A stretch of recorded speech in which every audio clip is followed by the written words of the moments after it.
тялото ни живеят над 1000 микроорганизма. Когато взимаме антибиотици, остават живи само тези, които са станали резистентни, т.е. нечувствителни към лекарството. Всички останали бактерии, които живеят в червата ни, умират. Оцелелите микроби предават генетично тази резистентност на други, по-опасни за човека бактерии, на които известните вече антибиотици не действат. Българите се нареждаме на 13-то място по прием на антибиотици за домашно лечение сред 26 страни от Европейския съюз. Това сочат проучванията на Българската асоциация по микробиология. Употребата на антибиотиците става все по-важен проблем в световен мащаб, тъй като много често медикаментите се пият без нужда или без да се спазват лекарските предписания. При мен вече са научен сътрудник първа степен доктор Цветан Велинов, ръководител на лаборатория контрол и мониториране на антибиотичната резистентност. Здравейте, добре дошли. Здравейте. И доктор Петър Найденов, холистичен лекар. Здравейте. Здравейте. Да. Започвам веднага първо с това, какво представляват антибиотиците? Антибиотиците това са молекули, които в последните години са предимно химични съединения, но водят началото си от продукция на бактериални вещества, за да се предпазят бактериите в средата, в която живеят и за да заемат по-голям ареал. Тези антибиотици, тези молекули, наречени антибиотици, се произвеждат от бактериите от близо 4 милиарда години. Откакто съществуват и бактериите, откакто са се появили. Самите антибиотици за човечеството са открити преди около 70 години и до момента се използват за лечение на инфекциозни заболявания. Преди 70 години продължават да се използват. До кога? Ще си говорим след малко. Преди това обаче в кои случаи помагат? Помагат, когато има доказан инфекциозен причинител. Помагат, когато този инфекциозен причинител е чувствителен на антибиотика, който би трябвало да се предпише. Как става това? Антибиотика, който би трябвало да се предпише? Как се избира антибиотика, който трябва да се предпише? Принципно в практиката, когато има тежък случай, примерно пристига пациент с болки в гърдите, висока температура, кръвохрапка. Това е състояние, което няма как, то е с неотложна спешност. Няма как да се изчака микробиологичната посявка. Тогава се предписва емпирично антибиотик.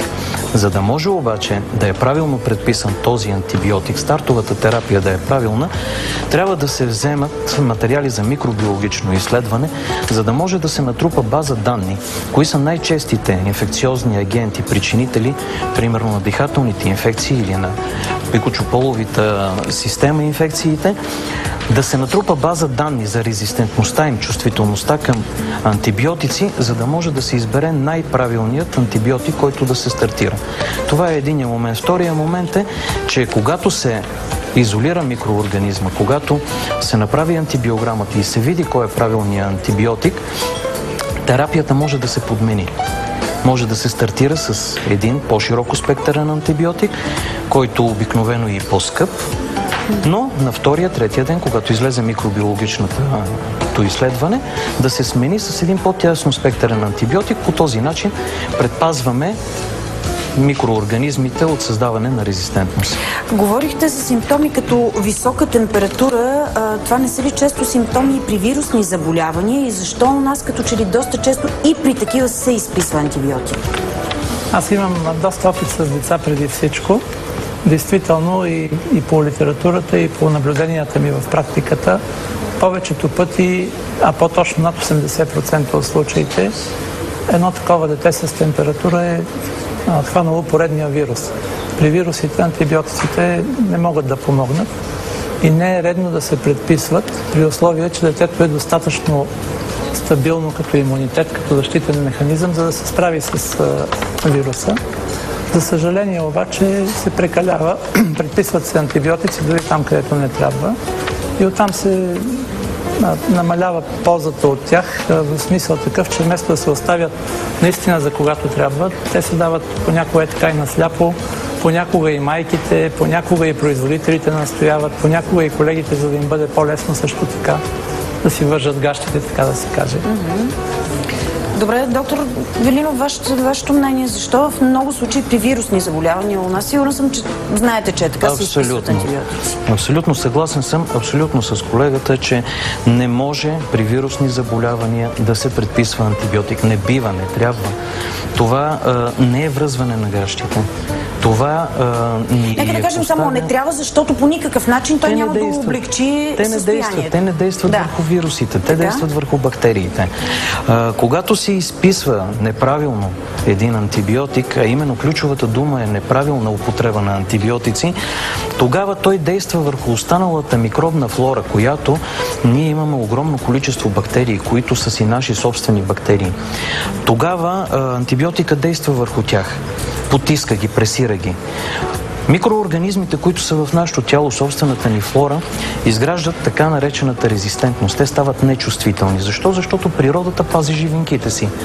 Тези гени, които продуцират тази резистентност, те могат да се предадат на бактерии, които са инфекциозно опасни, вирулентни бактерии. Тогава вече става проблем лечението на инфекциозните заболявания.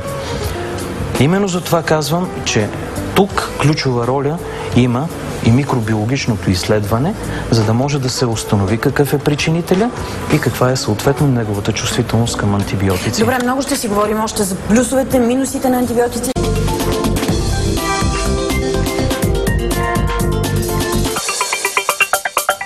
Кои са най-честите лекарски грешки по отношение изписването на антибиотиците и това, което чухме, че проблем има не в правилното подбиране на антибиотик, но и при децата, особено при начина на приемане, дозировки? Да, но първата и най-често срещана грешка е ненужното назначаване на антибиотик. Освен това, краткият прием, когато преди да се е повлиял микроорганизма, се спира антибиотика. Тук вече пръсти имат и майките, те почват какво се спират. Чакайте, казвайте ми до какво води това, защо е грешка? Добре. Краткият прием. Краткият прием води до това, че се увеличават такива щамове, които са резистентни срещу антибиотиците. Тоест, ако преди бактерия съответния микроорганизъм да е бил достатъчно потиснат, за да не представлява повече проблем, се спре, той може по-лесно по-нататък да изгради резистентност. Добре. Освен това, изписването на сляпо, за което говори и колегата, което в много случаи може да бъде грешка, особено тогава, когато в организма има пак такива щамове, които могат да станат резистентни и са на границата да станат резистентни. Отново да повторим механизма. В нашия организъм има много бактерии, някои от тях изграждат резистентност, след което по генетичен път се предават съответните гени на другите бактерии, които би трябвало да ги убиваме, т.е. полезните предават на вредните. Освен това, несъобразяване с противопоказанията, което е голям проблем. Понякога се случва до оглушаване, се стига до смъртни случаи, до бъбречна недостатъчност и така нататък.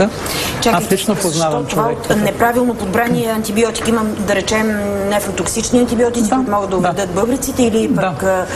Един мой приятел, който беше с диабет от първия тип, той почина точно от това, защото му бяха дали антибиотик, който за някаква дихателна инфекция му бяха дали антибиотик от групата, която е много противопоказана при диабет. И аз даже тогава му се накарах, че въобще го е взел, но след известно време той разви бъбречна недостатъчност и почина. В резултат на това, на това не, това не е само това, нали? Просто това е допринесло, дето се вика, още един пирон в ковчега. Освен това, пропускането на пробиотиците, което е също много важна грешка. Винаги, когато се дава антибиотик, след това трябва да се даде пробиотик, т.е. това са полезните бактерии, които служат за възстановяване на черната микрофлора. И също така много широко разпространена и модна грешка, като аз в случая не казвам, че това е просто грешка, това е, бих добавил и думата манипулация. Това е даването на широко спектърни антибиотици, там където може да се мине със съвсем тясно спектърен, насочен към определен тип бактерии. Тогава се прави. Например, с стрептококите, които те са масово чувствителни на пеницилин. Има си един много стар антибиотик, който още от началото на антибиотиците, още Ян Флеминг, когато на времето е говорил, нали, за това, той и сега действа за повечето причинители на, да кажем, скарлатината, да кажем, стрептококовите ангини.